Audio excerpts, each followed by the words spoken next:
সাংস্কৃতিক ঐতিহ্য রক্ষণাবেক্ষণ ও মনীষীদের প্রতি শ্রদ্ধা নিবেদনে বাংলাদেশ শিল্পকলা একাডেমিতে চলছে স্মৃতিসত্তা ভবিষ্যৎ শীর্ষক স্মরণ অনুষ্ঠান।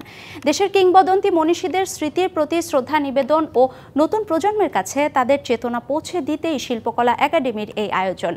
4 মে শুরু হওয়া এই বর্ণাঢ্য আয়োজন চলবে 12 জুন পর্যন্ত। পুরো আয়োজনে মোট 62 জন মনীষীর কর্মের উপর আলোচনা ও সাংস্কৃতিক পরিবেশনা অনুষ্ঠিত হবে।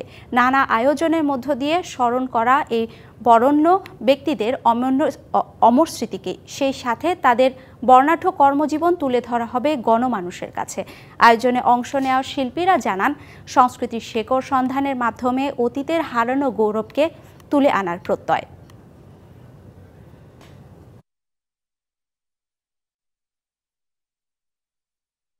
শচীন্দ্র বর্মন ছিলেন গান পাগল লোক এবং তার ভিতরে যে আমাদের দেশের যে পল্লী সঙ্গীত যে কত দূরে নিয়ে যেতে পারে তার প্রত্যক্ষ উদাহরণ হলো শচীন্দ্র বর্মন। আজকে পর্যন্ত শচীন্দ্র বর্মনের গান লোকে শুনলে একবার দাঁড়িয়ে শুনে গান।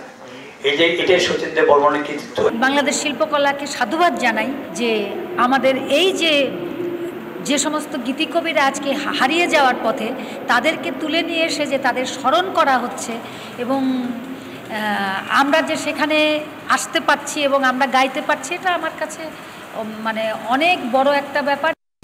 নগদে 500 টাকা বা তার বেশি পেমেন্টে পেতে পারেন ঢাকায় জমিসহ 20 কোটি টাকার পুরস্কার।